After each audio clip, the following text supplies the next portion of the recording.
захватите ќе почнат така што ќе се извади комплетно целата подлога, ќе се направат нова дренажен систем, ќе се постави нова подлога кај што и ќе се дигне плюс теренот едно 30 до 40 сантима за да избегнеме поплавувањата.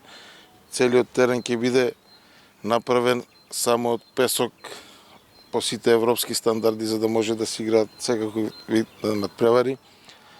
Ќе се посее најсовремена трева, ќе се направи автоматски систем за наводнување, ќе се постават нови трибини кои што ќе бидат реконструирани со столчиња и покриени и во тек сме за која втора фаза се надевам дека општината е бара веќе да се изнедат решенија да поставиме дали ќе биде тоа урбана отпрева со облекувална која ќе ги задоволува стандардите да овде на овој терен може да се изиграат прволигашки надпревари.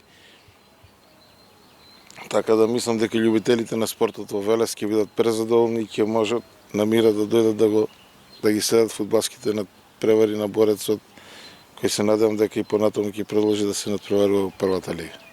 Фирмата која ќе изведува, верувајте ми дека се не сум не ја памтам фирмата, ја немам документација во мене, меѓутоа тоа ќе ви доставиме ако веќе ве интересира. Инвестицијава ќе биде прилично околу 400.000 евра за реконструкција, све тоа што го кажа подпредседателот. Значи, овој стадион, верувајте ми дека ќе добие сосема нов лик. За колку време изведбата? За година дена. Ова е значајна работа за нас, затоа што Велес е познат како фудбалски град. Се надевам дека во значителна мера ќе ги подобриме условите за тренирање, почнувајќи од најмладите генерации па до одигрување на врвни надпревари. Се надевам дека на овој терен ќе ни гостува и фудбалската репрезентација на некои подготовки, заради што сме ние и обврзани во договорот да го отстапуваме стадионот тогаш кога ќе има потреба за тоа фудбалската федерација на Македонија. Се надевам дека од овој тревнат терен ќе произлезат млади таленти кои ќе играат и во Борец и во другите клубови, во фудбалската репрезентација и дека ќе станат интернационалци.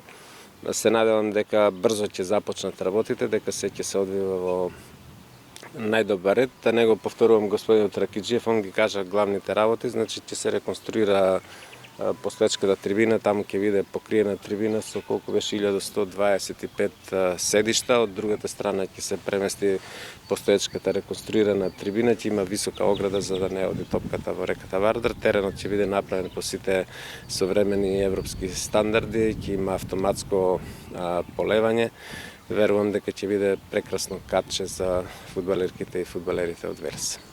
Значи тоа дека се префрлаат надпреварите на прволигашките, да речеме, надпревари на овој терен, што е со градскиот стадион, само што беше реконструиран таму, исто и таму беа вложени пари од агенцијата за млади. Па не знам, тоа ќе одлучуваат раководствата на клубовите, дали повеќе ќе одговара играње на вештачка трева на големиот градски фудбалски стадион или тука, но во секој случај од контактите што ги имавме претходно се надеваме дека во наредниот период општината ќе добие можност од средства од фудбалската федерација, односно од УЕФА да го дореконструира и главниот градски фудбалски стадион.